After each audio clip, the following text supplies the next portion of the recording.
الحمد لله حمدا كثيرا سبحان الله بكرة وأصيلا والله أكبر كبيرا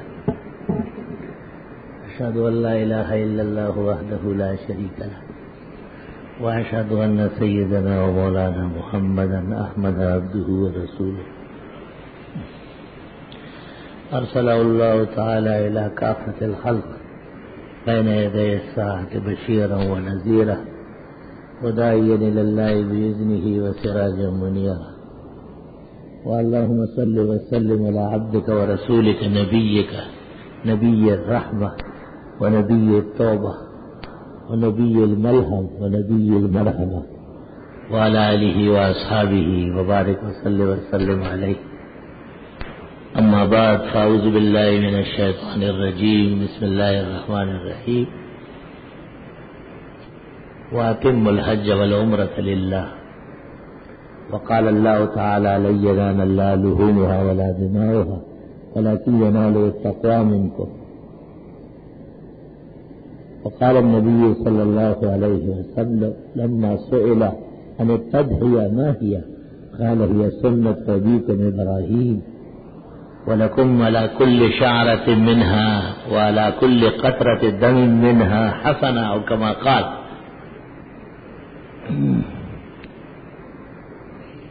چونکہ ایام حج بھی قریب ہے، اشہر حج تو ہے ہی، شوال ذی-القعدہ ذی-الحج، حج کے ایام بھی سر پر ہے. بہت سارے حجاج تشریف لے گئے ہیں اور کچھ جانے والے ہیں. دعا ہے کہ اللہ حاجیوں کو سچے حاجی بنائے اور ان کو صرف سیر سپاٹے والے مزاجی نہ بنائے، اور یہ ایمان اور عمل کا توشہ کر کے وہاں سے آئے اور اللہ ان کے توسط سے اور ان کے اوپر جو رحمتوں کی بارشیں ہوگی اور توبے کی قبولیت کا فیضان ہوگا تو ہمیں بھی ان میں شامل کر لیں. اجازت ہو تو آ کر میں بھی ان میں شامل ہو جاؤں، سنا ہے کل تیرے در پر ہجوم عاشقاں ہوگا. اللہ تعالیٰ کی صفات رحم و کرم کی بہت زیادہ ہے، اور کعبہ شریف مدینہ منورہ سے مسلمانوں کا دلی لگاؤ ایمانی اعتقاد وابستہ ہے. ہمارے ایمان اور عمل کا سرچشمہ وہی ہے. مولانا روم اس لیے فرماتے ہیں کہ کعبہ را ہر دم تجلی برفضو اور عید اخلاصات ابراہیم عبود. ہر لمحہ جو کعبے پر تجلیہ برستی ہے ابراہیم علیہ السلام کا اخلاص اللہ نے قبول فرمایا ہے. حج کے مسائل میں نے تفصیل کئی جمعوں سے کی ہے، تفصیل زیادہ ہے. حج کر کے آئے تو بھی تفصیل رہ جاتی ہے. حج آخری عبادت ہے، 5 بار کرنا، عمر میں 1 مرتبہ فرض ہوتا ہے، اور حج بہت سارے مقامات اور مراحل پر مشتمل ہے. ہر لمحہ اور ہر گھڑی امتحان کی ہے. گھر بار چھوڑنا امتحان، سفر اختیار کرنا امتحان، ارض مقدس پر قدم رکھنا امتحان، وہاں رہنا سہنا امتحان، اس رش اور بھیڑ کے ساتھ سروکار رکھنا اور اس کا رکن بننا امتحان، اس ہجوم پرشوکت ماحول اور اس قیامت خیز اور طوفان خیز محشر کے فضا میں طواف، تلاوت، حرمین کی حاضری، اور پھر مینا و مزدلفہ و عرفات، آمد و رفت، مدینہ منورہ، ورود اور نزول، اور پاس آداب و پاس تقدس، سخت ترین امتحانات. حاجی اس امتحان میں فیل ہوتا ہے یا پاس یہ پتہ نہیں چلتا، کیونکہ حاجیوں کو پاس فیل کی تمیز نہیں ہے. ان کی تربیت ہوتی ہے خانہ پوری کے طور پر. ہمارے پاکستان سے جو لوگ حج پہ جاتے ہیں ان کا بڑا آدمی یہ ہمارا بزرگ نمازی یہ مجھے تربیت کے لیے نہیں لے جاتے کیونکہ میری تربیت اور تر ہوگی، حاجیوں کی خیر نہیں ہوگی، کیونکہ حاجیوں کو ایسا سمجھانا کہ وہ سمجھ کے جائے، یہ کوئی آسان کام ہے۔ حاجی کیوں مفسدین بنے؟ ان کو عقل نہیں سکھائی گئی، انہیں حج کے آداب نہیں بتائے گئے، وہ ایک ٹرک کے ساتھ ہوں گے، یا جائیں گے اور یا واپس بستر گھر کھولیں گے۔ تربیت سب سے مشکل مرحلہ، سب سے کٹن مرحلہ دنیا میں تربیت ہے۔ آپ بیٹے کو انگلینڈ بھیجیں، مکہ میں داخل کرائیں، سب کچھ کریں، لیکن اس کے چند چیزوں پر نظر رکھیں، پھر پتہ چلے گا آپ کو یہ کتنا مشکل کام ہے۔ یہ اسکیم جس نے شروع کرائی ہے کہ جی حجاج کی تربیت ہوئی، بہت اچھی بات ہے، لیکن تربیت کرے کون؟ وہ کون ہے جو ان کو تربیت و تعلیم دے، جسے خود پتہ نہیں، جو بدعات سے اور شرک سے حاجیوں کو روانہ کرتے ہیں، جو جانے سے پہلے ان کے ایمان پہ ڈاکہ ڈالتے ہیں، مبتدئین، انہوں نے بھی خیمے لگائے ہیں، اللہ نے ان کے خیمے اکھیڑے بھی، جڑیں کاٹی ہے۔ فقطع دابر القوم الذین ظلموا والحمد للہ رب العالمین۔ اور ہمارے یہ حضرات تو اہل حق اور اہل توحید و سنہ ہے، لیکن ان پر لحاظ خاطرداری کا غلبہ ہے، اور میں نے اس سے پہلے کئی خطبوں میں کہا ہے کہ لحاظ اور مسئلہ دونوں جمع نہیں ہوگا، لحاظ ہوگا تو مسئلہ نہیں ہوگا، مسئلہ بیان کریں گے تو لحاظ میں کمی واقع ہو جائے گی۔ اللہ تعالی ہمیں بہترین لحاظ، خاطرداری اور اس کے ساتھ برموقع مسائل و احکام سمجھانے کی توفیق عطا فرمائے۔ قسم قسم کے رسوم و بدعات ہے ان میں۔ سب سے بڑا رسم اور بدعت جو آج کل داڑھی مونڈنا ہے اور داڑیاں کٹانا ہے، بعضوں نے رکھی بھی ایسے جو نہ رکھنے کے برابر، گنجی پنجی۔ فجر کی 2 سنتوں کی جگہ 1.5 پڑھ لے تو پتہ چل جائے گا کہ نماز ہو گئی، اور جمعے کے 2 فرض 1 پڑھ کے چلے جائے، اور ظہر کی 4 سنتوں کی جگہ 3 پڑھا کریں، اور مغرب کے 3 فرضوں کی جگہ 2 پہ سلام پھیر دیں، پھر وہ مفتی مجھے بتائے جو کہے کہ یہ نماز ہو گئی۔ تو یہ کٹی پٹی گنجی داڑیاں، یہی 1.5 رکعت 1 رکعت اور 3 رکعت والے، یہ ٹھیک ہے کہ ایک مونڈنے سے بہتر ہے، لیکن ان کے لیے بھی ترقی کی دعا ضروری ہے کہ یہ قدم آگے بڑھے۔ ایک شخص دروازے پہ آیا، ایک قدم آگے ایک باہر کھڑا ہے، آپ کہتے آئیے نا، نہ وہ جا رہا ہے اور نہ آ رہا، کب تک دروازے میں کھڑا رہے؟ یہ گپ شپ کی باتیں نہیں، یہ حقائق ہے جو میں اس طریقے سے سمجھانا چاہتا ہوں کہ اس پر نظر ثانی کریں، اور اس میں ترقی ضروری ہے۔ مومن کے لیے کہا ہے یزداد یومن فیوما فی الخیر، مومن کی ہر روز ہر دن اگلے دن سے ترقی یافتہ ہوتا ہے۔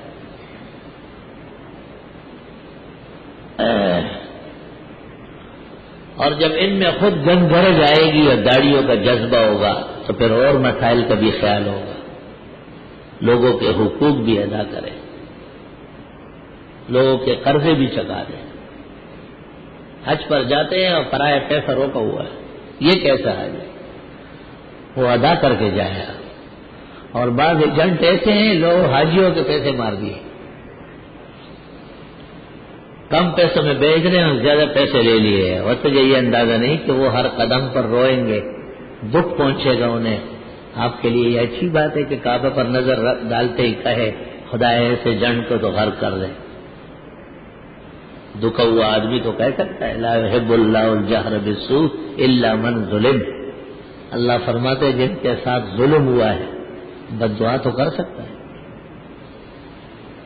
کرنا نہیں چاہیے، انہیں بھی معاف کرنا چاہیے، لیکن اتنا بڑا پیمانہ کس کے پاس؟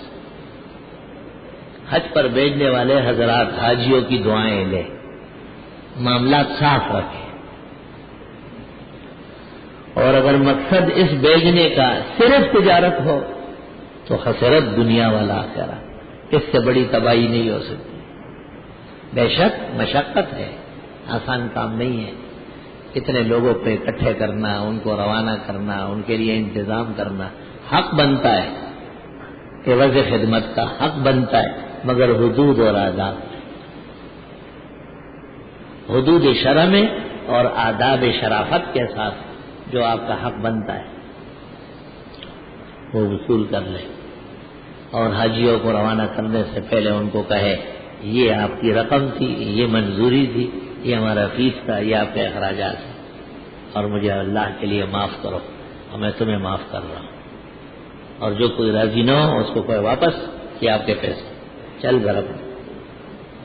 معاملہ بہت صاف ستھرا ہونا چاہیے. ہمارے مذہب کے امام محمد ابن الحسن شیبانی رحمۃ اللہ علیہ، ان سے کہا گیا تھا کہ آپ نے ہر موضوع پر کتاب لکھی ہے. بہت کتابیں امام محمد نے لکھی. کہتے سلف صالحین میں ان جیسے مصنف نہیں ہے. لیکن تقویٰ میں کوئی کتاب نہیں لکھی، ورع، زہد. تو انہوں نے کہا صنفت فی البیوع، میں نے معاملات پر کتابیں لکھی. جب آدمی کا معاملہ صاف ستھرا ہو اور تقویٰ کی ضرورت نہیں، یہی بہت ہے کہ آپ دکان جاتے ہیں اور صحیح سلامت سودا لاتے ہیں، نہ لوٹتے ہیں نہ لٹتے ہو. لا یخدع ولا یخدع. اور اگر آپ لوٹ لیے گئے تو صبر کر لو، اجر ملے گا. بعض اوقات آدمی سے زیادہ رقم چلی جاتی ہے اور پیسے کچھ دینے اور زیادہ دے دیے، وہ پھر کہاں مانے گا تاجر. مت گھبراؤ، یہ آخرت کے بینک میں جمع ہو گئے. کوئی ایسی بلا آنے والی تھی جس کو آپ روک نہیں سکتے تھے. اس نماز، اس دعا، اس تقریر، اس بیان سے اس کے لیے ایک ناگہانی جھٹکے کی ضرورت تھی، عمل کی اور صدقے کی. وہ آپ سے ہو نہیں رہی تھی. رب العالمین نے ایک رقم آپ سے نکلوائی. ٹھیک ہے، اس کے لیے دعا کرے کہ اس نے پرائی چیز روک لی. اب اس کی نماز قبول نہیں ہوگی، اس کی دعا قبول نہیں ہوگی. اس نے بچوں کے پیٹ میں خنزیر کا گوشت ڈالنا شروع کر دیا. پرائی چیز تو جائز نہیں. وہ سب خطرے میں ہیں جس نے رقم لے لی، دبا لی اور حقدار نہیں تھا. وہی گوبر اور لید اپنے بچوں کو کھلانا بدترین باپ ہوتا ہے. گوبر اور لید، گدے اور خچر کا پیشاب، کتے اور بلے کی گندگی، پرائی چیزیں، بغیر اجازت کے، بغیر حق کے کسی کا حق ڈالنا. ما یاکلون فی بطونہم الا النار، نہیں ڈالتے یہ اپنے پیٹوں میں مگر جہنم کی آگ. اور حج کے موسم میں اور حج کے مسائل میں جو ایک دوسرے کا مال کھاتے ہیں اس کو قرآن کیا کہتے ہیں؟ فاجتنبوا الرجس من الاوثان واجتنبوا قول الزور. جھوٹ بولنے سے توبہ کر لو، جھوٹ بولنے سے توبہ کر لو. فلاں مشکل کشا، فلاں حاجت روا، فلاں بیڑا پار، یہ جھوٹ بول گیا. ما انزل اللہ بہا من سلطان، اللہ نے اس کی کوئی دلیل نہیں اتاری. کسی روایت میں پیرانی پیر کو غوث اعظم نہیں کہا، علی کو مشکل کشا نہیں کہا، کسی بھی بابے درگاہ والے کو مددگار اور حاجت روا نہیں ہے ثابت. ما انزل اللہ بہا من سلطان، اللہ نے اس کی کوئی دلیل نازل نہیں کی. یتبعون الا الظن، نہیں کرتے یہ اتباع مگر اٹکل کی. وما تحوی الانفس، اور غلط کار قسم کی خواہشات، غلط قسم کی خواہشات. قرآن کیسے اس پہ چھرا چلا رہا ہے. تو فاجتنبوا الرجس من الاوثان، بتوں کی گندگی سے بچو. رجس اس سالن کو کہتے ہیں جب وہ سڑ جائے اور پاخانہ بن جائے، اس کو رجس کہتے ہیں. خدا تعالیٰ کے علاوہ کسی اور کے نام کی جو نیاز اور نظر ہو، منختہ ہو، وہ قرآن کہتا ہے یہ پاخانہ ہے، غلاظت ہے، گندگی ہے. اس کو تم کھاتے ہو تبرک سمجھ کر کہ یہ 11ویں شریف ہے اور یہ فلاں شریف ہے، پاخانے کے ساتھ شریف لگا کے حلال ہو جائے گا. تو شرم نہیں آتی. فاجتنبوا الرجس من الاوثان، ایک تو گندگی کھانے سے توبہ کرو. واجتنبوا قول الزور، اور جھوٹ بولنے سے توبہ کرو. نبوت اور رسالت، ولایت اور تقوی ان کے تاجدار محمد الرسول اللہ صلی اللہ علیہ وسلم ہے۔ اور حضرت فرماتے ہیں، اللہ فرماتے آپ کا ہے، ان اتبع الا ما یوحی الیہ، میں تو خالص وحی کا پابند ہوں۔ ان اتبع الا ما یوحی الیہ فہل انتم مسلمون، کیا تم بھی یہ مانتے ہو؟ یہ ماننا پڑے گا کہ وحی کے علاوہ اور دین معتبر نہیں ہے، وہی اصل ہے اور وہی توحید و سنت کا سرچشمہ ہے۔ مجتہدوں نے وہی پر عمل کیا ہے، فقہ بنایا، محدثین نے وہی جمع کر لی، کتب حدیث مرتب ہو گئی۔ الیوم اکملت لکم دینکم، یوں اللہ نے دین مکمل کیا۔ واتممت علیکم نعمتی، اور نعمتیں پوری فرمائی۔ ورضیت لکم الاسلام دینا، یہ پسندیدہ دین ہے جس کو اللہ تعالیٰ نے چن کر کے بھیجا ہے۔ حاجیان حرم شریف جاتے ہیں اور وہاں سے واپس آتے ہیں، حاجی میں کیا ترقی ہو گئی؟ جماعت کا پابند ہو گیا، حاجی نے داڑھی رکھ لی، حاجی کے گھر میں پردہ شروع ہو گیا، حاجی کی بچیوں نے، گھر والیوں نے برقع اسلامی چادریں اوڑھ لی، حاجی کے دفتر میں، کارخانے اور فیکٹری میں حلال حرام کی تمیز شروع ہو گئی۔ یہ حاجی زندہ باد ہے۔ الحج المبرور جزاؤہ الجنہ، پیغمبر فرماتے یہ مقبول حج ہے، اس کے بدلے میں اللہ جنت دے گا۔ ان الحج یغسل الذنوب کما یغسل الماء الدارین، یہ وہ حج ہے جو گناہوں کو دھو لے گا جیسے پانی میل کو ہٹا لیتا ہے۔ اور اگر اس کے خلاف ہوا ہے تو حج بھی نقصان، سفر بھی گھاٹا۔ حرم شریف کو بھی اپنے جرائم اور گناہوں پر گواہ بنایا۔ اب کعبہ کس منہ کو جاؤ گے غالب، اور شرم تم کو مگر نہیں آتی۔ حج آخری عبادت ہے، اخیر میں رکھا گیا ہے تاکہ لوگوں کی عقل آ جائے، لوگ تجربہ کر لیں، لوگ گناہوں سے تائب رہے، لوگ طے کر لے کہ رب العزت ہم تیرے گھر آتے ہیں معافی مانگنے آئے، اور جو کسی کے گھر معافی مانگنے جاتا ہے وہ اس کو معاف کر لیتا ہے۔ یہ دستور ہے عقل مندوں کا، شریف لوگوں کا۔ ایک شخص کا آپ پر حق تھا، آپ اس کو ادا نہیں کر سکے، آپ سمجھ گئے کہ مجھ سے اس کی حق تلفی ہو گئی، چھوٹی بات ہو یا بڑی بات، تو آپ اس کے گھر جائیں اور انہیں کہے کہ مجھ سے آپ کے حق کی ادائیگی میں کوتاہی ہوئی، اور میں آپ کے گھر، آپ کے چوکٹ پر آپ سے معافی مانگنے آیا۔ تو دستور ہے کہ جب کوئی گھر آتا ہے تو گھر والا اس کو کہتے ہیں ٹھنڈا پانی پی لو، گرم چائے پیو، جو کھانا تیار ہو رہا ہے وہ لگے گا، تو وہ کہتے ہیں نہ، بس معاف کر دیں مجھے۔ اس سے کوئی چھوٹا نہیں ہوتا، کم از کم لوگ سمجھتے ہیں کہ ہم چھوٹے ہو جائیں گے، اصیل لوگ کہتے ہیں کہ نہیں اس سے بڑے ہوں گے۔ یہ دستور ہے۔ فروتنی اس دلیل رسیدگان کمال، عاجزی اور نیچا ہونا یہ تو کاملین کا طریقہ ہے۔ فروتنی اس دلیل رسیدگان کمال، کہ چون سوار بمنزل رسد پیادا شوار۔ آئے فارسی والوں کی کیسی کامل عقل ہے، فرماتے ہیں عاجزی اور بندگی سے پیش آنا یہ کاملین کی نشانی ہے۔ شاہ سوار جب منزل مقصود پہنچ جاتا ہے تو گھوڑے سے اتر جاتا ہے۔ سبحان اللہ۔ جناب نبی کریم صلی اللہ علیہ وسلم کو جب احساس ہوا، بعض احوال ایسے صادر ہوئے اور ایسے اشارات عالم قدس اور غیب سے ہونے لگے کہ شاید وقت قریب ہے۔ رمضان شریف میں یہ دستور تھا کہ جبریل آپ کا قرآن سنتے، اور جس سال ربیع الاول میں وصال ہونے والا تھا اور آپ نے قرآن پڑھایا تو جبریل نے کہا عائد ہو، ایک اور ہو جائے۔ دنیا کا ہر شخص جب بوڑھا ہوتا ہے، ریٹائر ہو جاتا ہے، اس کی نوکری ختم ہو جاتی ہے، انجینئر کا ہاتھ ہلتا ہے، نقشہ نہیں بنا سکتا، ڈاکٹر سے کوئی دوا نہیں لیتا. ایک بڑے افلاطون ڈاکٹر کے پاس میں گیا، ان کے شاگرد رہے، سب ختم، کہا میموری ختم ہو گئی. میں نے کہا کیا ہو گیا؟ کوئی بوڑھا شیخ الحدیث دکھاؤ. وہ ہم جیسوں سے 1000 درجے پختہ ہے. کیوں؟ عالم کبھی ریٹائر نہیں ہوتے، جیسے جیسے بوڑھے ہوں گے قیمتی ہوں گے، آخرت کے لوگ ہیں.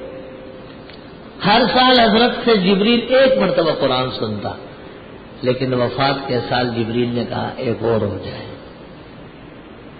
اب کے ملے تو شوق سے ملنا کہ پھر نہیں، شاید کہ پھر ملے گی ذوق نظر نہ ہو. شاید اگلا رمضان آئے اور آپ تشریف فرمانا. بولا نہیں، جب قرآن شریف پورا کیا کہ حضرت ایک اور ہو جائے، آپ نے پھر شروع فرمایا. اس لیے حدیث میں ہے نعم الرحیل المرتحل،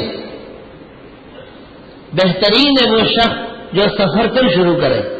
تو صحابہ کتنے محسن ہیں. پھر یہ نہ پوچھتے ہم پشاور سے کراچی آ کے پھر حیدرآباد جاتے، اس لیے کہ سفر شروع کرنا ہے. پیغمبر کی باتیں تو جانتے ہوتی ہے، آسمان و زمین کی طرف وزندار. تو صحابہ نے کہا من ہوا نعم الرحیل المرتحل. کیا مطلب ہے؟ کہا جب قرآن مجید پورا ہو جائے تو پھر پڑھنا شروع کرے. اس لیے تراویح میں حافظ صاحب مکمل کر کے یا بچے جب قرآن پورا کر لے تو مفلحون تک پھر پڑھ لیتا ہے. یہ اس حدیث شریف پر عمل ہو رہا ہے. 4 دانگ عالم. تو جب حضرت نے قرآن مجید پورا کیا، جبریل نے کہا حضرت ایک اور ہو جائے. آپ نے ایک اور پڑھایا. اب بات ختم ہو گئی، جبریل چلے گئے.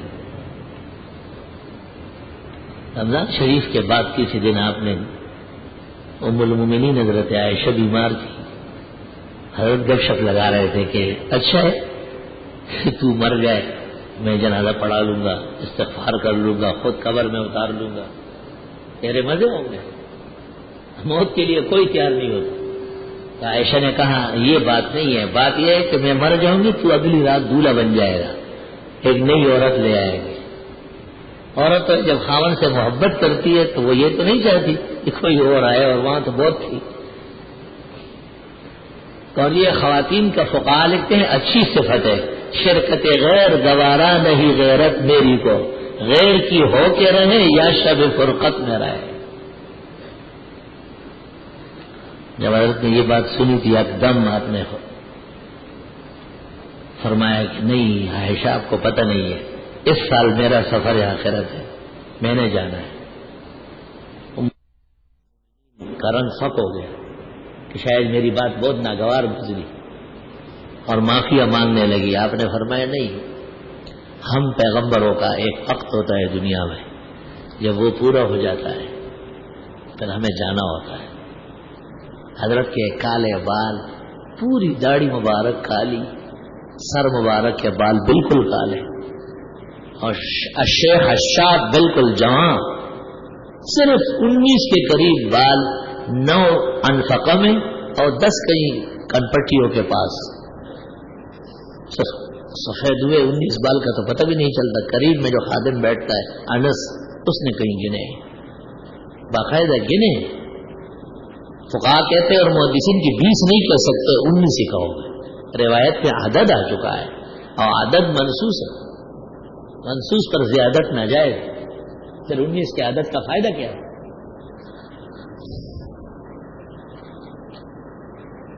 اللہ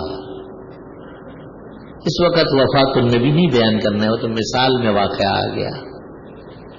حضرت نے ایک موقع پر جب مہاجرین و انصار سب جمع تھے، آپ نے ان سے ارشاد فرمایا کہ مجھے اللہ نے رسول و نبی بنا کے بھیجا اور تم لوگوں نے میرا ساتھ دیا ہے.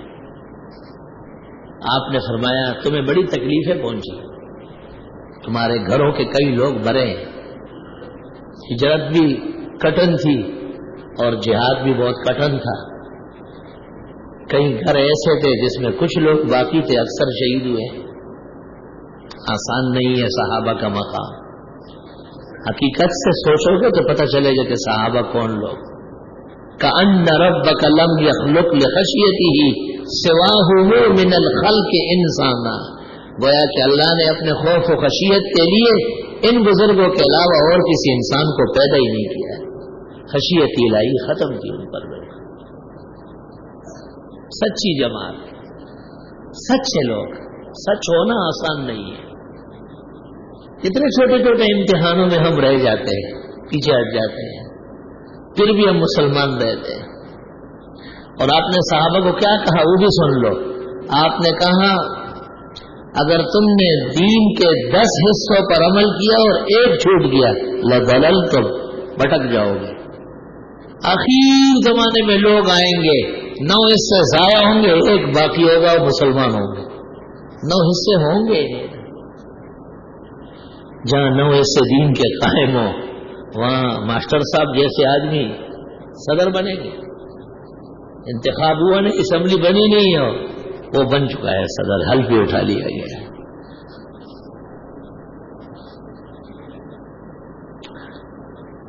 توبہ توبہ۔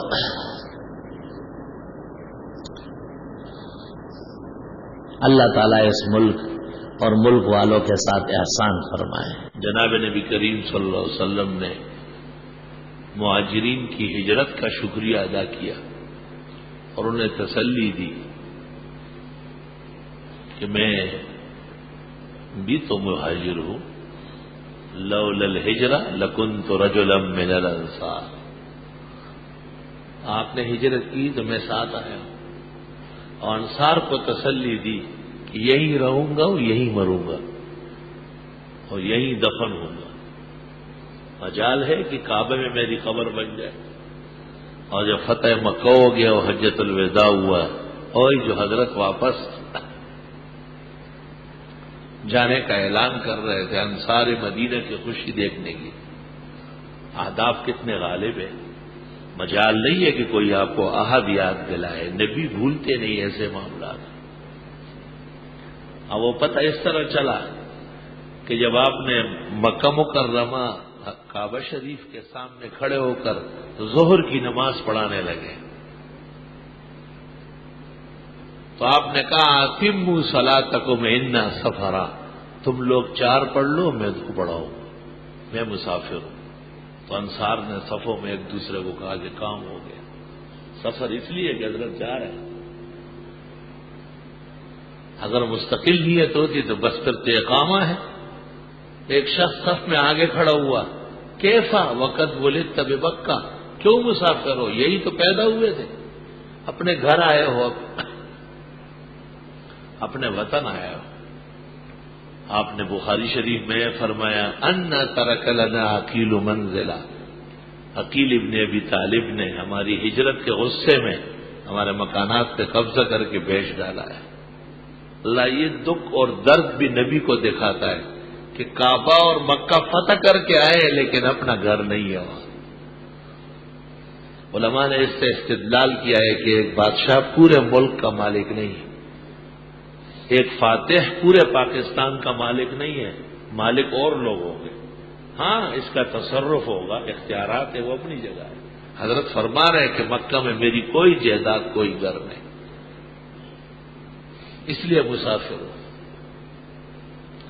اور علماء نے اس سے ایک اور استدلال کیا ہے کہ اپنے وطن میں اگر ایک پلنگ کے برابر گھر، جگہ، زمین، پلاٹ، ملکیت بلا شرکت غیر موجود ہو، یہ کہیں بھی رہے اور اس علاقے میں آ جائے کسی لمحے کے لیے، اس وقت جو نماز ہوگی پوری پڑھی جائے گی۔ وطن اصلی، ایک آدمی کے 50 وطن اصلی ہو سکتے ہیں۔ پاکستان کے ہر شہر میں ایک مکان میں بال بچوں کو بسانا ضروری نہیں ہے وہاں، یہ غلط فکر ہے، حدیث کے خلاف بات۔ اور جب حضرت عثمان کو پتہ چلا کہ حج کے موسم میں جو لوگ ان کے ہاتھ پر ایمان لائے تھے وہ اگلے سال تک 2 رکعت ظہر اور عصر پڑھتے تھے کہ امیر المومنین نے 2 رکعت پڑھائی، وہ تو اس لیے کہ مدینے سے آئے تھے مسافر۔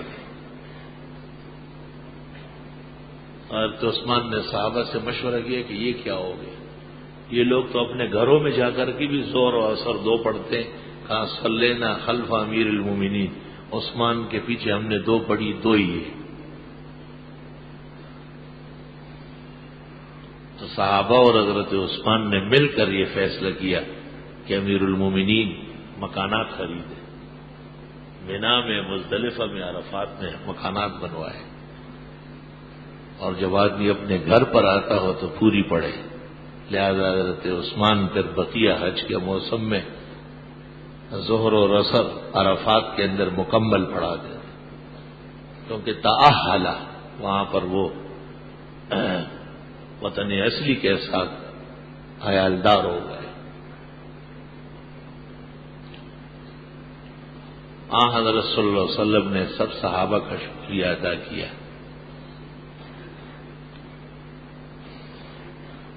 اور صحابہ سے ایک بات آپ نے کہی بڑی عجیب، میں اس بات کے لیے آ رہا تھا اور درمیان میں اور باتیں ہو گئی. تمنا مختصر سی ہے مگر تمہید طولانی. بات میں نے یہ شروع کی کہ کسی کے گھر جانا اور معافی مانگنا، جبکہ شرعاً و اخلاقاً اس کا حق بنتا ہو، اس سے کوئی چھوٹا نہیں ہوتا، اس سے آدمی بڑا ہوتا ہے. آپ کہے جی میں کیوں اپنے نوکر کے گھر جاؤں اور کیوں اپنے شاگرد کے، غلط بات ہے. آپ جائے، آپ سے غلطی ہوئی ہے، آپ نے اس کا حق مارا ہے، یا اس کو آپ سے گلہ شکوہ پیدا ہو گیا ہے، راضی کر دیں اسے. تو حضرت نے صحابہ کو کہا انما انا بشر، میں بھی ایک انسان ہوں. ایما رجل سببتہ او شتمتہ او ضربتہ، اگر کسی آدمی کو میں نے سخت لفظ کہے یا اس کو برا کہا یا اس کو مارا ہے، فاجعل صلاتي ودعائي کفارۃ لہ، تو میں اپنی نماز کو اور دعا کو اس کے بدلے میں اس کو دینا چاہتا ہوں، لیکن معاف کر دیں. اللہم صلی وسلم علی النبی وعلی آلہ واصحابہ وبارک وسلم وسلم علیہ. آج لوگ بڑے بڑے اونٹ دبا لیتے، پوری پوری ریل گاڑیاں چوری کر لیتے، زندہ تابندہ لوگوں کی جائیدادیں ہڑپ کر لیتے اور ڈکار بھی نہیں لیتے. کہ کون ہے ہم سے پوچھنے والا؟ تجھے پتہ نہیں ہے زمین پر ایسے پڑے رہو گے، آدھا جسم کیڑے کھا چکے ہوں گے اور آدھا گل چکا ہوگا. دیکھیں گے کہ تجھ سے پوچھنے والا آتا ہے یا نہیں.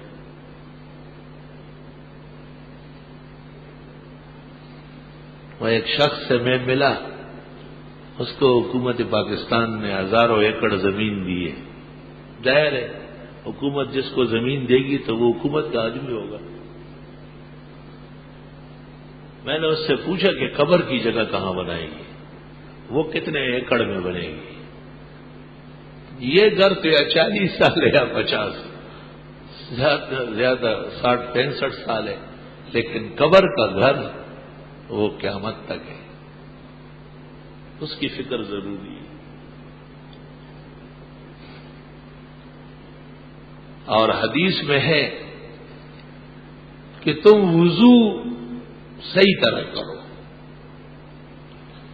اور چینٹے اور وسوسے نہ پیدا کرو اپنے وضو میں. ایک شیطان ہے، اس کو ولہان کہتے ہیں، وہ وضو میں شک پیدا کرتا ہے. اب بار بار ہاتھ دھوئے گا، بار بار پیر دھوئے گا، کبھی کیا کرے گا، وضو میں ایک تماشا بنا لیتا ہے. یہ وضو کے نور کو اور سنت کو ختم کرنے کے لیے ایک شیطان ہے. اور علماء لکھتے ہیں پاک پلیت میں فرق نہ کرنے کی وجہ سے وسواس ہو جاتا ہے، وسوسہ پیدا ہوتا ہے.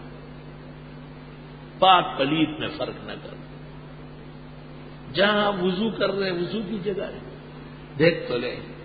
چلو ٹھیک ہے، آپ اپنے گھر میں مسافر ہے، اٹیچ چل رہے ہیں آپ کے یہاں، آپ اپنے گھر میں وضو کی جگہ اور پیشاب کی جگہ علیحدہ نہیں کر سکتے، تو چلو وضو کرنے سے پہلے 2-3 لوٹے بحال، شک شبے سے تو جگہ نکل جائے. اور اس وضو خانے میں آپ کس طرح کلمات پڑھیں گے؟ طہارت خانہ صاف. اپنے گھر میں مسافر، اپنے کوٹھی اور بنگلے میں کسی کا نوکر چاکر بیٹھا ہوا، اپنا گھر سیدھا نہیں کر سکتا، اپنی عورت کو جواب نہیں دے سکتا ہے، محلے والوں کو نہیں، وہ کیا سوچتے ہیں، وہ مالک گھر کا تو ہے، وہ جاپانی مالک۔ مسئلہ کافی نہیں تھا شریعت کا کہ غسل خانہ، وضو خانہ اور نجاست کی جگہ علیحدہ علیحدہ ہونا چاہیے، ورنہ دنیا میں وسوسے میں مبتلا ہو جاؤ گے اور آخرت میں اس کے بدلے میں عذاب قبر ہو، عذاب قبر ہو۔ اور حدیث میں ہے کہ جو شخص پاکی میں، طہارت میں درست ثابت ہوا، قبر جاتے ہی اس کی قبر کھلنی شروع ہو جائے گی۔ قبر جب کھلے گی تو ساتھ والی قبریں نہیں پھٹے گی، وہاں کی جائیداد، وہاں کی زمین اس آخرت کی ہے۔ وہ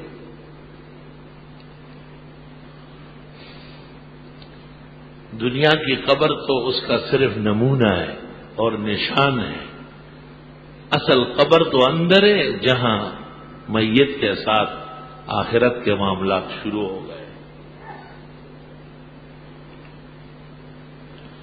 اس لیے لوگ اپنے مردوں کے اچھے حال کے لیے بہترین اعمال کرتے ہیں اور اعمال پہنچتے ہیں۔ یقیناً جو عمل آپ کا شریعت کے مطابق ہوگا وہ نیکی قبول ہو کر جس کے لیے آپ چاہیں گے اللہ اس کو دے گا۔ دیکھو بخاری شریف میں کیا آتا ہے، جب مومن نماز میں قاعدے میں بیٹھا ہو، التحیات للہ والصلوات والطیبات، السلام علیکہ ایھا النبی ورحمۃ اللہ وبرکاتہ، السلام علینا وعلی عباد اللہ الصالحین، خدایا یہ سلامتیاں ہم پر بھی ہو اور آپ کے اور نیک بندوں کو بھی ملے۔ نماز میں دعائیں ہو رہی اخیراً بخاری شریف میں اس طرح ہے کہ جب مومن یہ پڑھ لے، اصابت کل عبد للہ صالح فی الارض والسماء، اللہ کے نیک بندے آسمانوں میں ہیں جیسے ارواح اور ملائک، یا زمینوں میں ہیں جیسے جسم دھڑ اور انسان، فرمایا ان سب کو یہ کلمات اور ان کا ثواب پہنچنے لگتا ہے۔ اصابت کل عبد للہ صالح فی الارض والسماء، یہ عمل شریعت کے مطابق ہے۔ السلام علیکہ ایھا النبی ورحمۃ اللہ وبرکاتہ، السلام علینا وعلی عباد اللہ الصالحین، شریعت کے مطابق۔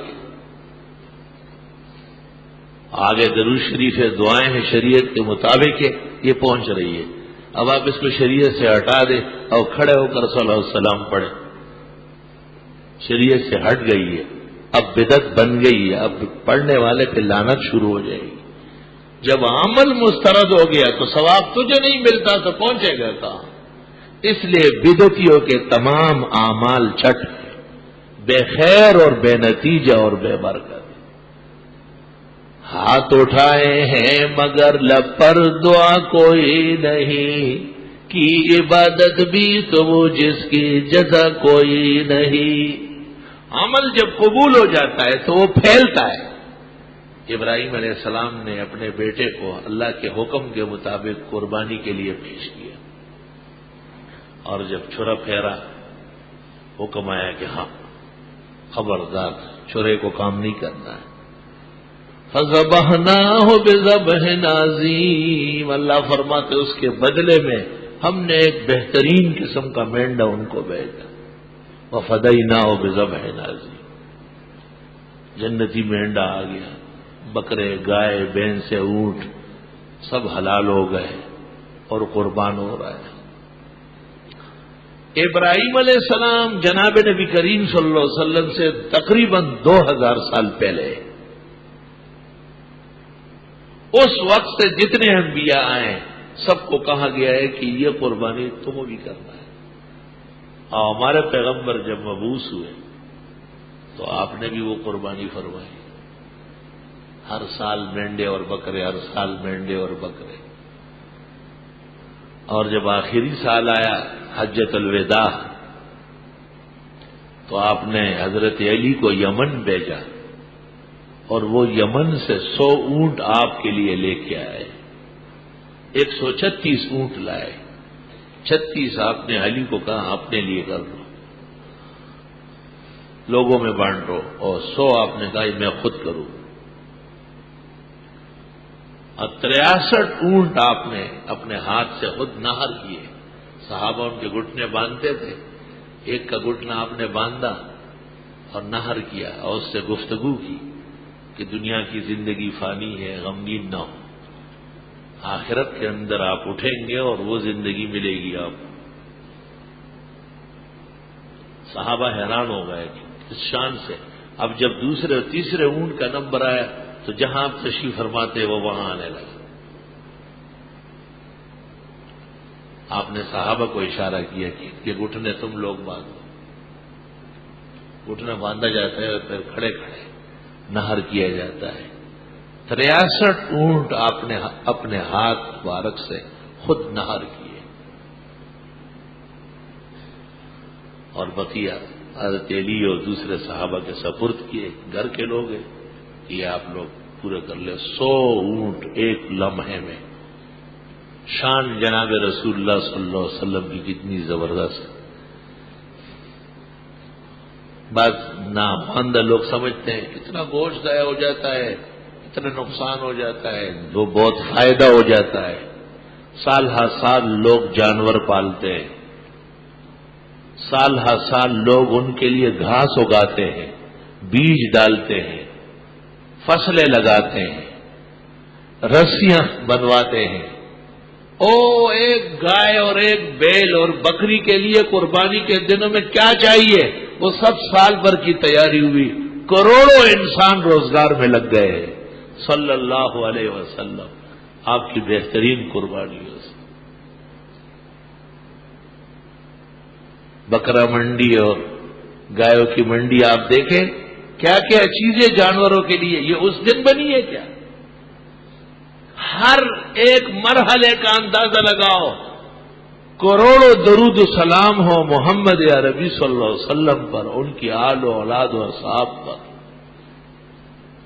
حضرت نے کیا بہترین عمل کیا اور امت کو تاکید کی کہ قربانی کرنا.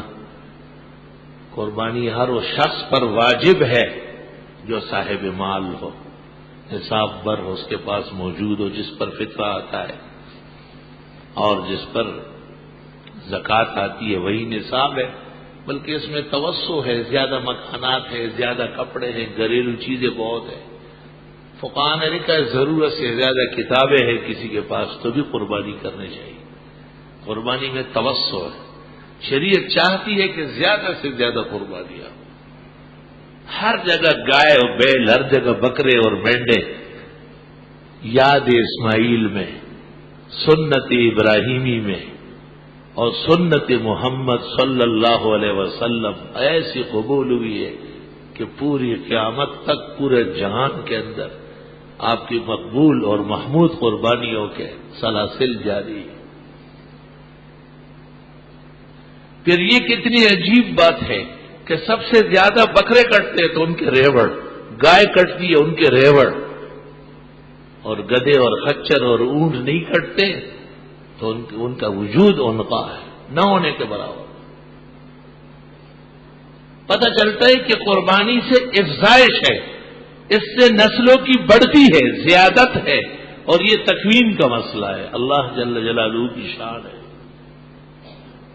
چاہیے یہ تھا کہ لاکھوں بیل اور گائے کٹتی ہے، کروڑوں کٹتی ہے، اگلے سال نہ ہونے کے برابر، لیکن اگلے سال اس سے 10 گنا زیادہ، اس کے بعد سال والے 20 گنا زیادہ، 30 گنا زیادہ. یہ عمل جب مقبول ہو جاتا ہے پھر کسی چیز کی کوئی کمی نہیں ہوتی. شوق و ذوق سے، دل کے امنگوں سے، شکرانوں سے اور دعاؤں سے قربانیوں میں شرکت کرو. جن کو اللہ نے وہاں جانا نصیب فرمایا وہ تو بہت ہی بڑا مبارک اور خیر خواہی کے منازل ہے. اللہ ایمان عمل توبے کے ساتھ نصیب فرمائے. ورنہ یہاں پر بھی یہ قربانی اور عید اور تشریق اور تکبیرات اور ان ایام کی پابندی اور احترام، ان سب کا بہت خیال رکھنا ضروری ہے۔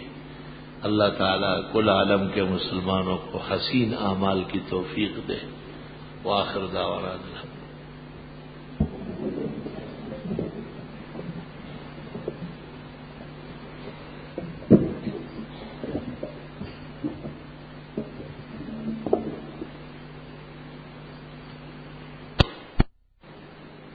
الحمد لله وكفى وسلام على عباده الذين اصطفى الحمد لله حمدا كثيرا وسبحان الله بكرة وأصيلا الله أكبر كبيرا أشهد أن لا إله إلا الله وحده لا شريك له وأشهد أن سيدنا ومولانا محمدا أحمد عبده ورسوله أرسله الله تعالى إلى كافة الخلق بين يدي الساعة بشيرا ونذيرا وداعيا إلى الله بإذنه وسراجا منيرا أما بعد فأعوذ بالله من الشيطان الرجيم بسم الله الرحمن الرحيم وأتموا الحج والعمرة لله وقال الله تعالى الحج أشهر معلومات فمن فرض فيهن الحج فلا رفث ولا فسوق ولا جدال في الحج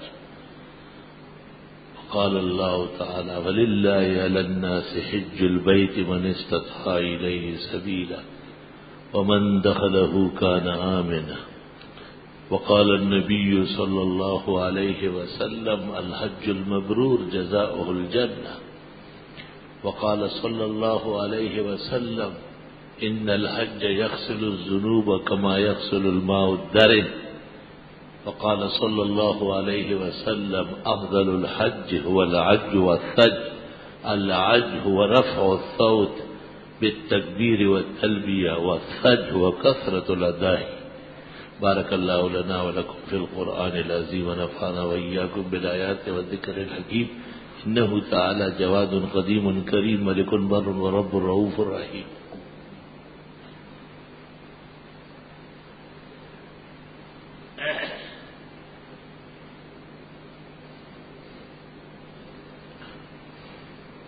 الحمد لله جل وعلا وصلى الله وسلم على رسوله المصطفى ونبيه المجتبى وأمينه إلى وحي السماء وعلى آله النجبى وأصحابه الأتقياء أفضل الخلائق بعد الأنبياء ومن بهديهم اقتدى وبآثارهم اقتفى من المفسرين والمحدثين والفقهاء إلى يوم الجزاء أما بعد فقد قال النبي صلى الله عليه وسلم لو كنت متخذا غير ربي خليلا لاتخذت أبا بكر خليلا ولكن خلة الإسلام أفضل وقال صلى الله عليه وسلم لو كان بعدي نبي لكان عمر وقال صلى الله عليه وسلم عثمان استحيت منك ملائكة الرحمن وقال لعلي أنت مني بمنزلة هارون من موسى إلا أنه لا نبي بعدي وقال صلى الله عليه وسلم لا تسبوا أصحابي فإن أحدكم لو أنفق مثل أحد ذهبا ما بلغ مد أحدهم ولا نصيفا إن الله يأمر بالعدل والإحسان وإيتاء ذي القربى وينهى عن الفحشاء والمنكر والبغي يعظكم لعلكم تذكرون اللهم أنت السلام ومنك السلام تباركت يا ذا الجلال والإكرام بیماروں کی صحت شفا کے لیے دعا فرمائیں۔ ہمارے مسجد کے سامنے پڑوس میں کئی برادران کی ایک بہن حلیل ہے، تکلیف میں ہے، دعا فرمائے اللہ انہیں صحت شفا دے۔ ہمارے تسنیم بھائی کے ایک عزیز ہے سلمان، ان کی صحت اور شفا کے لیے بھی دعا فرمائے۔ جہاں کہیں مسلمان بیمار ہیں اللہ انہیں صحت شفا عطا فرمائے۔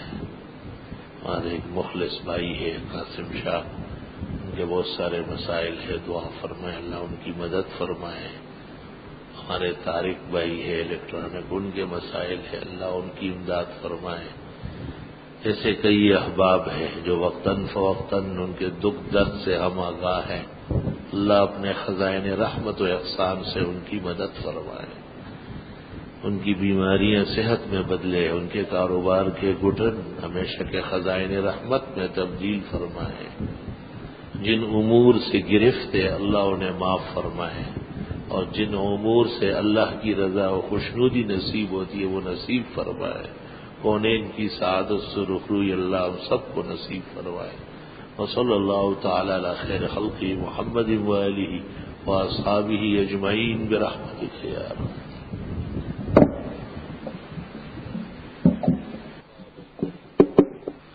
بسم اللہ الرحمن الرحیم. جو آگے بڑھ رہے ہیں وہ نمازیوں کا خیال رکھیں، سنی کو انسنی نہ کریں، اس پر عمل کیا کریں.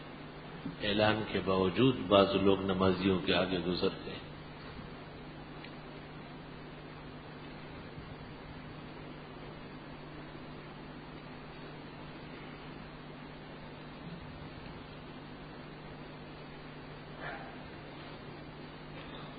انہوں نے پوچھا ہے کہ اکثر لوگ اپنی بچیوں کے نام رمیسہ رکھتے ہیں، اس کے کیا معنی ہے؟ سنا ہے کہ کسی صحابیہ کا نام ہے، معنی تو اچھا ہی ہوگا. رمسا آہستہ آہستہ بولنے والی، خطرہ یہ کہ کہیں گونگی نہ نکلے. اب تک یہ بھی ان کو پتہ نہیں کہ رمیسہ سین سے ہے یا تے سے ہے.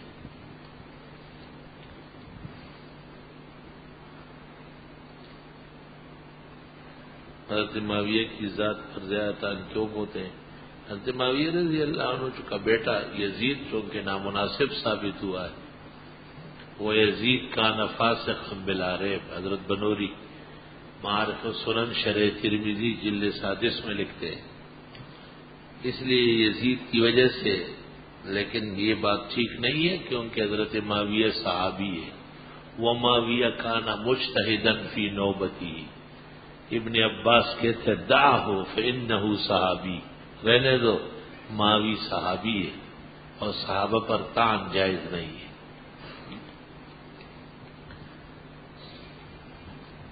سنا ہے کہ علی ابن حسین نے یزید سے صلح کر لی. جی ہاں،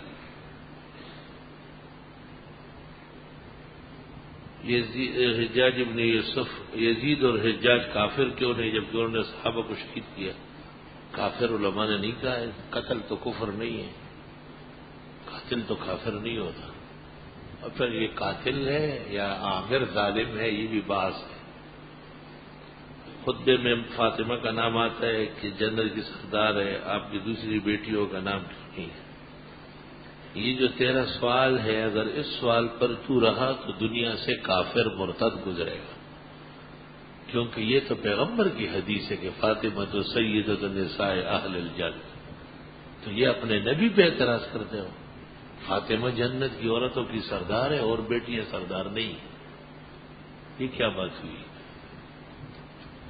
یہ بخاری شریف اور مسلم کی اصح فی الباب حدیث ہے، تو اپنے نبی پر اعتراض کر دے. کل کہو گے کہ عمر کو کیوں یہ فضیلت کہی، فلاں کو نہیں کہی. فضائل بانٹنے والے آپ آئے ہیں کیا؟ اپنا ذہن صحیح کر لو، پہلے اپنا ایمان ٹھیک کر لو. بینک والوں کی قربانی لینا صحیح ہے؟ جی صحیح ہے، درست ہے. اس حدیث کا حوالہ بتایا جس میں عبداللہ بن مکتوم صحابی کی آمد پر آپ نے ام سلمہ کو پردے میں جب مشکات شریف کتاب النکاح شروع میں موجود ہے. سجدہ تلاوت فرض واجب یا سنت ہے؟ سجدہ تلاوت واجب ہے. اگر کوئی حفظ کرتے ہوئے بار بار سجدے والی ایک دفعہ سجدہ کافی ہے. اگر کوئی سجدہ تلاوت نہ کرے تو گناہ واجب کا گناہ رہے گا. عرض یہ کہ بندے نے اپنی کسی حاجت کے پورے کے لیے جماعت کے آخری تشہد کے پڑھنے کے بعد درود ابراہیم پڑھتا ہوں، اس کے بعد ایک خاص دعا ہے، دعا کو پڑھتا ہوں. والد صاحب پریشان ہیں، آخری تشہد کے بعد تو دعائیں پڑھ سکتے ہیں، آپ پڑھنا چاہیے، قرآن و سنت کی دعائیں. بدعت کی جامع تعریف بتایا، ہر وہ عمل نیکی کا جس کی وجہ خیر القرون میں موجود ہو اور وہ نیکی جان کر نہیں کیا گیا، بعد میں کوئی کرے تو بدعت ہے. اگر حجاج ابن یوسف فاسق تھا تو صحابہ کیوں اس کے پیچھے نماز پڑھتے تھے؟ فاسق کے پیچھے نماز جائز ہے. گزارش ہے کہ میرے گھر میں بچے کی ولادت ہونے والی کوئی آیت وظیفہ ورد بتائے جس سے ولادت میں آسان. ثم السبیل یسرا رب یسر ولا تعسر وتممہ بالخیر یا فتاح افتح لنا ابواب علمک ورحمتک. یہ لکھ کے نیچے لکھو فرخ را جائے درخانہ بے بائے زن دہقان گر زائد بے زائد. انشاءاللہ خیر ہو جائے گی. والدین اپنی جائیداد اپنی زندگی میں اولاد کو بانٹے تو برابر دینا ہوگا. لڑکا لڑکی جی ہاں. زندگی میں اصل میں وراثت نہیں ہوتی، ہدایا ہوتے ہیں. حکم پیغمبر کا یہ ہے کہ ہدایا میں برابر رکھو. میں ایک طالب علم مجھے ارکن نساء کی بیماری ہے، انتہائی تکلیف ہے، سورہ تغابن پڑھا کرو. میں نے صحیح بخاری خریدنے کا ارادہ کیا. میرے نمائش کہ میں شرح اردو میں کس کی خریدوں؟ پر تقریر بخاری حضرت شیخ الحدیث کی کافی. مجھے نماز میں زیادہ سوچے آتی اس کے ختم کرنے کا کیا طریقہ ہے؟ بہت زیادہ نفلیں پڑھو، جتنے خطرات قلب ہے وہ ختم ہو جائیں. ابیان کے کیا معنی ہیں؟ بہت زیادہ واضح. حضرت اکثر ہوٹل کے باہر لوگ کھانے کے لیے بیٹھے ہوتے ہیں تو ہوٹل کے مالک کو فی بندے کے حساب سے پیسے دینے تاکہ ان مسکینوں کا کھانا ہو جائے. تو پیسے ہوٹل کے مالک کو دینے بہتر یا مسکین یا مدرسے میں دے دیں. جب آپ کو نظر آ رہا ہے کہ بھوکے بیٹھے ہوئے ہیں تو وہاں دے دو، اور جب آپ نظر نہ آئے اور مدرسے پر رحم آئے تو یہاں دے دو. وہی مستحقین ہیں، ان کا راستہ بھی روکنا نہیں ہے. اپنی نظر کی حفاظت کے لیے کوئی خاص وظیفہ، قبر کا عذاب و آخرت کا عذاب سامنے لانا ہوگا. رائے کے سالانہ تبلیغ اجتماع میں تبلیغ جماعت کے مشہور بزرگ محمد احمد باولپوری نے اپنے بیان میں مجاہدین جہاد کے بارے میں سخت الفاظ استعمال کیے، اور وہ ہمیشہ ایسا کرتے ہیں. رائے کے اجتماع میں 2 مرکزی بیان اور علماء سے خطاب بھی انہی کو دیا گیا، اور ایسا شخص یا عالم دین یا تبلیغ بزرگ کا علماء کی مجلس سے خطاب کرنا درست ہے. پہلی بات یہ ہے کہ تبلیغ والوں کا تو ان پر اعتماد ہے، اس لیے وہ ان کے بزرگ ہیں اور ان سے بیانات کرواتے ہیں. وہ دوسری بات یہ ہے کہ محمد احمد صاحب کے بیانات قاعدے قرینے سے ہٹے ہوئے ہیں. تیسری بات یہ ہے کہ تبلیغ جماعت کی بھی ہدایت کی دعا کرے کہ وہ گمراہ اور بے دین نہ ہو جائے، کیونکہ اتوار کے دن دعا شروع کر لی انہوں نے، تو اب تھوڑا سا بس جہنم جانا باقی ہے بس.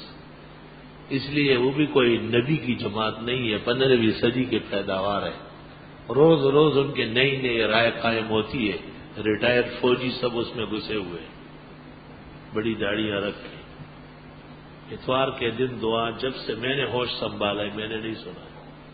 اتوار کا دن مقرر ہونے کے باوجود بھی اجتماع کی دعا پیر کو ہوتی تھی، اور اس دفعہ انہوں نے دونوں اجتماعوں کا دعا اتوار کو رکھا ہے، جو اللہ کی رحمتوں کے بجائے عذاب کو دعوت دینے کے برابر ہے. پھر یہ کہ تبلیغی جماعت یا ان کے بزرگ کسی کی بات مانتے بھی ہے کیا؟ کبھی اس کا کوئی ریکارڈ ہے؟ وہ نہیں مانتے. جیسے مرزائی کسی کی بات نہیں مانتے، اس طرح وہ بھی کسی کی بات نہیں مانتے. محمد احمد باولپوری کے بیانات سارے جہان کو پتہ ہے کہ وہ جہاد اور مجاہدین کے خلاف ہے. اس وقت جہاد و مجاہدین کے خلاف بیان کرنا خالص امریکہ نوازی ہے، لیکن اس پر عمل ہو رہا ہے. بہت نامناسب بات ہے کہ اہل حق اجتماعات میں صراط مستقیم سے ہٹے ہوئے لوگوں کو بیان دیا جائے. بہت نامناسب بات ہے. پوچھنا یہ کہ ایک دکان میں 2 بندے شریک ایک دوسرے کو تنگ کرتے ہیں، لہٰذا کوئی وظیفہ بتا دے. اللہ تعالیٰ انہیں اچھے اخلاق نصیب فرمائے. المسلم من سلم المسلمون من لسانی و یدی کی حدیث کے لیے پڑھ ان کو یاد کراؤ، سمجھا دو. حج قران کرنے والا نفلی طواف کے ساتھ صحیح کر سکتا ہے. ایک دفعہ جب طواف کرے گا یعنی عمرے کا، اس کے ساتھ صحیح ہو جائے گی، لیکن حلال نہیں ہوگا. دوبارہ جب طواف کرے گا اس کے ساتھ صحیح نہیں کرے گا. البتہ طواف زیارت میں جب وہ آخری طواف ہوگا اس میں صحیح کرے گا. وجہ یہ ہے کہ حج قران میں عمرہ مستقل ہے اور حج مستقل ہے. طواف کے ساتھ تو صحیح بار بار نہیں ہے. آپ کو شاید یہ شبہ ہے کہ وہ احرام میں ہے. نہیں، احرام میں بھی بقیہ طواف بغیر صحیح کے ہوں گے. کسی شخص کو پتہ ہو یا پاجامہ ٹخ نیچے ہو کہ گناہ ہے، پھر بھی اس سے باز نہیں آتا ہے، ایسے شخص کے ساتھ کیا سلوک کرنا چاہیے؟ بس آپ نے بتا دیا. آپ کوئی جنرل مشرف صاحب بنے ہوئے اس کا سلوک کریں گے؟ آپ کیا ڈنڈے سوٹے ماریں گے اس کے؟ بس آپ کا اور ہمارے ذمہ تو ان کو مسئلہ آگاہ کرنا ہے اور اس کے لیے دعا کرنی ہے کہ اللہ انہیں عمل کی توفیق دے. بخاری شریف میں ہے کتاب اللباس میں کہ ایک شخص کی عادت تھی کہ اس کے ہمیشہ 5-6 ٹخنوں سے نیچے ہوتے تھے، اور اس کو کہا گیا کہ یہ نہیں کرو، وہ نہیں منع ہوا، تو زمین پھٹ گئی اور وہ چلا گیا، اور فرمایا قیامت تک غرق ہوتا چلا جا رہا. مردے کے ثواب کی نیت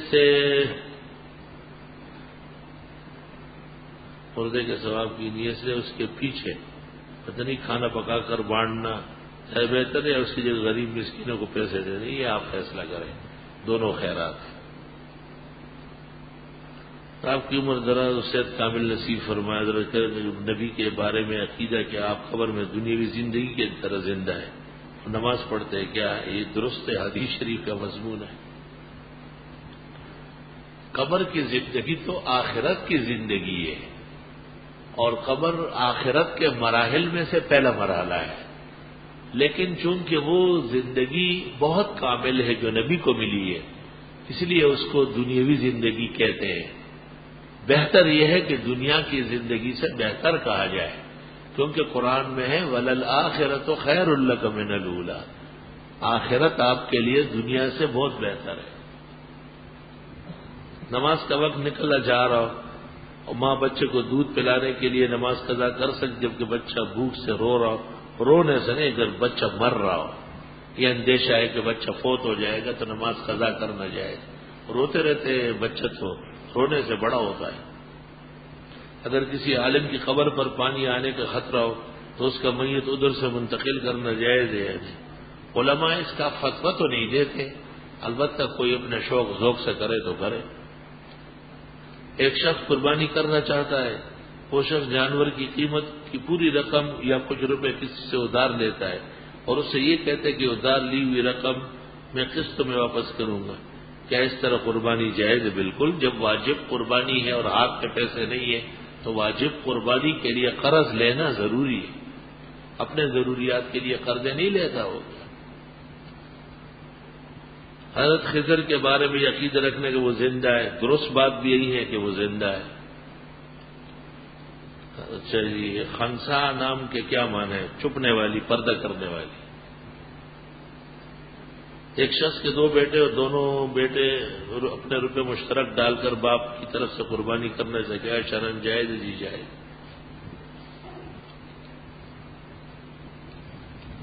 بہت دعائیں دی، بہت مہربانی. ہمارے والد مرحوم مولانا مفتی محمود صاحب کے انتہائی قریبی ساتھی تھے، لیکن ہم موجودہ سیاسی ماحول سے انتہائی دل برداشت ہے. ہماری اصلاح فرمائیں کہ ہم کس راستے کا انتخاب کریں. اب یہ سوال تو بہت مشکل ہے، کیونکہ مولانا جو اپنے ہیں وہ کہتے ہیں جنرل صاحب کے پکے اتحادی ہیں اور ان کے پکے دوست ہیں، تو اس لیے لوگ خفا ہیں. میرے خیال سے کوئی میانہ روی اختیار کر لے. مولانا سیاست میں تو کامیاب ہے، لیکن شاید جنرل مشرف کے چال اور یا مولانا کے چال دونوں قریب قریب ہے. تو اس سے آپ حضرت اقدس مفتی صاحب سے ناراض نہ ہو. جمعیت العلماء اسلام اہل حق کی تنظیم ہے، اور جمعیت العلماء اسلام مولانا فضل الرحمان کی جاگیر نہیں ہے. کہ حضرت شیخ الہند مولانا احمد علی لاہوری، حضرت مولانا غلام غوث، حضرت مفتی صاحب رحمہم اللہ کی جماعت اور امانت ہے، اس سے وابستگی رکھنا بہتر ہے. ہاں، مولانا کی جو سیاست آپ کو سمجھ نہ آئے اس سے اختلاف کر سکتے، وہ نہ ہمارا امام ہے، نہ مجتہد ہے، نہ پیغمبر ہے. وقت کے ایک سیاسی عالم ہے، حسن و قبیح، اچھے اقدامات قابل قدر ہے، اور بعض پسماندگیاں دیکھنے میں آ کے افسوس ہوتا ہے. آنکھ جو کچھ دیکھتی ہے لب پہ آ سکتا نہیں، محو حیرت ہو کہ دنیا کیا سے کیا ہو جائے گی. آپ حضرت اقدس مفتی صاحب رحمۃ اللہ علیہ سے اپنی عقیدت نہ متاثر کریں. حضرت نے نہ ان کو امیر بنایا اور نہ ناظم بنایا اور نہ قائد اس کا اختلاف بنایا. ان کے زمانے میں یہ جمعیت کا شاید ورکر بھی نہیں تھا. باقی مولانا کے سیاسی قد کاٹ، سیاسی شعور، سیاسی بصیرت اور سیاستدانوں کے مقابلے میں خیر اور رشد اور حق کے زیادہ قریب ہے. یہ اگر آپ نہ قبول کریں تو نہ مانیں، لیکن اس کے 90% پاکستان اور بیرون دنیا قائم ہے. ان کی بات سیاسی اقدامات ہمارے لیے بھی افسوسناک ہے. ممکن ہے ہماری سوچ فکر میں کمی ہو. حج قران کرنے والا اپنے احرام تبدیل کرتے وقت یا احرام دھونے کی صورت میں صابن کا استعمال کر سکتا ہے، بشرطے کہ صابن میں خوشبو نہ ہو. حج قران کرنے والا ہر طواف نفلی میں رمل کرے گا یا پہلے طواف میں؟ نہیں، صرف ہر وہ طواف جس کے بعد بین الصفا والمروہ سعی ہو تو رمل ہو، اور جو طواف ثوابی و نفلی ہے ان میں رمل نہیں ہے. تسبیحات صرف دائیں ہاتھ سے پڑھنا چاہیے. روایت و حوالے کی وضاحت فرمائیں. مرقات اور تکملہ بحر مجموع البحار دونوں میں ہے بالیمین فقط، اور ابو داؤد شریف میں حدیث بھی ہے، اس لیے دائیں ہاتھ سے افضل اور بہتر ہے. میرا مسئلہ ہے کہ میری والدہ اور میری ساس کے درمیان بالکل نہیں بنتی. اس کا غصہ میری بیوی پر کیا جاتا تھا اور طرح طرح کے نیا. یہ کیا بات ہے؟ ان باتوں کا یہ مجلس ہے. آپ اپنی والدہ اور اپنی ساس کو چھوڑا لیں، دور دور محلوں میں آباد کریں، اور ان کا آپس میں ملنے کی ضرورت کیا ہے؟ مطلب آپ اپنی بیوی اور والدہ میں صلح کرا دیں، ساس کو کہیں اور کنٹرول کر لیں، جنگی لوگوں کو قریب نہ آنے دیں. ان مراحل کا اس عمومی مجلس سے کوئی تعلق نہیں ہے. خانگی مسائل مجلس عام میں نہیں پوچھتے شریف لوگ. دینی مدارس میں جو صدقات آتے ہیں اس میں بعض لوگوں کی کمائی ناجائز ہوتی ہے، جیسے سود کی کمائی، تو اس کے بارے میں کیا حکم ہے؟ دینی مدارس میں تو اچھے ارادے سے آتی ہے، اور غیب کا عالم صرف اللہ ہے. اگر واقعتاً پتہ ہو کہ ایسا شخص ہے تو ادارہ اس کو معذرت کر دے. اگر وہ ایسی کمائی کھا لے اور اس کو کچھ بھی نہیں ہوگا، کوئی نقصان نہیں ہوگا، کیونکہ آمدن نہیں ہو رہا ہے. آپ سے یہ معلوم کرنا کہ معذور نمازیوں کے لیے ایک کرسی اور اس کے سامنے چھوٹا سا تختہ لگا ہوتا ہے، جس کے متعلق کچھ عالموں نے فتویٰ لکھا ہے کہ اس تختے پر ماتھا لگا کر سجدہ کرنا حرام ہے. مجھے معلوم نہیں کہ ایسا وہ کیوں کہتے ہیں. جب آپ اس کو معذور کہتے ہیں، معذور کا مطلب یہ ہے کہ وہ زمین تک نہیں جھک سکتا. البتہ آپ یوں کہیں کہ رکوع میں اور سجدے میں کچھ فرق ضروری ہے. اگر رکوع اور سجدے میں فرق نہ ہوا تو نماز نہیں ہوگی. جبکہ وہ زمین تک نہیں جا سکتا ہے کسی دل، شگاف، زخم، ورم کی وجہ سے، اور ڈاکٹر نے بھی اس کو صحت کے لیے منع کیا ہے، تو مفتی صاحب کیسے کہیں گے کہ یہ سجدہ تختے پہ نہ کرے، الا یہ کہ تختہ نجس ہو یا اس پہ تصویر ہو. اچھا جی، بہت دعائیں دی ہے. اللہ آپ کو جزائے خیر دے اور آپ کی دعائیں قبول فرمائے. میں طالب علم برائے مہربانی یہ فرمائیں کہ کیا شرک کی توبہ ہے؟ جی ہاں، شرک کی توبہ ہے کہ شرک چھوڑ دے. دوسری گزارش ہے، کیا مردے کو قبر میں اتارنے کے بعد اس کا چہرہ دیکھا جا سکتا ہے؟ جی ہاں، دیکھ سکتے ہیں، جب تک قبر بند نہ ہوئی. حج میں خود سے کنکر مارنا ضروری ہے یا کسی اور سے؟ اگر ہمت ہے اور طاقت ہے تو خود مارنا اصل ہے، ورنہ کوئی آپ کی جگہ یا آپ کے کہنے سے کر سکتا ہے. احرام میں موزہ پہن سکتے ہیں؟ جی ہاں. ساتھ احرام کی حالت میں اگر آپ موزے پہنیں گے تو ٹخنے سے نیچے کاٹنے ہوں گے، ٹخنے کھولیں گے آپ. فَلْيَقْطَعْهُ أَسْفَلَ الْكَعْبَيْنِ، بخاری بالکل کتاب العلم کے اخیر میں آ رہا ہے. 7 شوط کا ایک طواف ہوتا ہے اور ہر طواف کے بعد 2 رکعت واجب ہے. پوچھ رہے ہیں کہ ہر طواف کی ادائیگی کے بعد 2 رکعت پڑھنا ہے یا کئی طواف تو آپ کو اختیار ہے، اس طرح کرے. اگر کوئی سورہ کہف جمعے سے پہلے نہ پڑھ سکا تو جمعے کی نماز کے بعد پڑھنے سے سنت تو ادا نہیں ہوگی، البتہ سورہ کہف پڑھنے کا ثواب ضرور ملے گا. میں فجر کی سنتوں میں اور مغرب کی سنت اور پہلی رکعت میں سورہ کافرون، دوسری میں سورہ اخلاص پڑھتا ہوں. کیا یہ طریقہ ٹھیک ہے؟ یہ تو صحیح ہے کہ فجر کی 2 سنتوں میں یا مغرب کی 2 سنتوں میں کافرون و اخلاص ہے، لیکن بعض ائمہ مغرب کے فرض نمازوں میں ایسا کرتے ہیں جو خلاف سنت ہے. فرض نماز میں کافرون کے بعد سورۃ نصر پڑھنی ہے، نہ کہ سورہ اخلاص. وہ یہ تمیز نہیں کرتے کہ یہ سنتوں کی قرات ہے، فرضوں کی نہیں. مسائل کی آپ کتاب میں لکھا تھا کہ جنازے کی نماز ایک سلام سے بھی ہو جاتی، کہ یہ صحیح ہے؟ جنازہ تو بغیر سلام کے بھی ہو جائے گا. کوئی چل پڑا جنازہ ہو گیا. سنت طریقہ یہ ہے کہ دونوں طرف سلام ہو. نماز کی کتاب میں ایک جگہ لکھا تھا کہ جو بغیر شرعی عذر کے بیٹھ کر نفل پڑھے گا اس کو آدھا ثواب ملے گا. یہی حدیث شریف میں آیا ہے. میری بیوی جو کافی عرصے سے بیمار تھی، میں نے ان کا کافی علاج ڈاکٹروں سے کرایا لیکن کوئی فائدہ نہیں ہوا. تو میں نے اللہ پاک سے دعا مانگی اپنی بیوی سے ابھی کی. پھر اس کے دوسرے دن میں نے خواب میں دیکھا کہ ایک بندے میرے پاس آیا اور اس نے مجھ سے کہا تمہاری بیوی قرآن پاک کے حروف پر چل رہی ہے، اس کو منع کرو کہ نہ چلے، پھر اس کی بیماری دور ہو جائے گی. برائے مہربانی مولوی صاحب مجھے اس کا جواب دے. خواب تم نے دیکھا اور چل قرآن کے حروف پر تیری بیوی ہے، میں کیوں جواب دوں؟ میرا کیا کام ہے اس میں؟ میں نے سارے جہان کا ٹھیکہ لیا ہے کیا؟ تو تمہیں خود مسلمان ہو کہ عقل ہو کر اور خود آپ کھانا کھاتے گھاس نہیں کھاتے تو آپ یہ نہیں سمجھتے کہ خواب میں آپ نے کیا دیکھا ہے؟ آپ بیوی سے پوچھ لینا کہ تو کس عمل میں مبتلا ہے کہ خواب میں نظر آتی ہے کہ قرآن کے حروف پر تو چل رہی ہے. فلا حول ولا قوت الا باللہ. اتنا بدعقل انسان تو شاید پاکستان میں دوسرا ملے.